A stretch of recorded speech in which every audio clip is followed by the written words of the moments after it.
Nama penyanyi Ben Laden tiba-tiba jadi sebutan di media sosial. Semua ni bermula bila seorang individu tampil buat dakwaan. Katanya bayaran gaji untuk kerja yang dah siap masih belum dilunaskan. Dalam hantaran di Threads, individu tu kongsi beberapa paparan skrin perbualan WhatsApp yang menunjukkan dia berulang kali menuntut bayaran yang masih tertunggak. Lebih menyentuh, dia kata orang lain sibuk cari duit raya, tapi dia pula terpaksa berdepan situasi macam ni. Malah, dia juga luahkan yang dia tak dapat sambut raya dengan tenang sebab gaji yang dijanjikan masih belum diterima. Ayat dia cukup jelas. Selagi bayaran tak diselesaikan, selagi tu dia tak akan padam perkongsian tersebut. Dia juga beri peringatan kepada sesiapa yang nak bekerjasama selepas ni supaya lebih berhati-hati.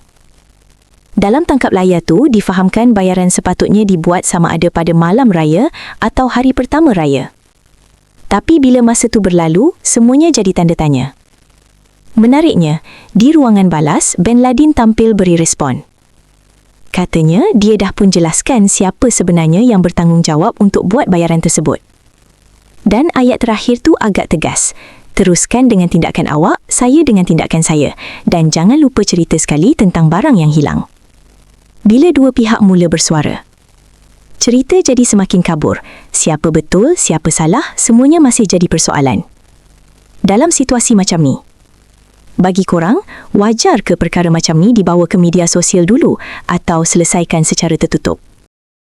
Terima kasih kerana menonton Chua Viral TV.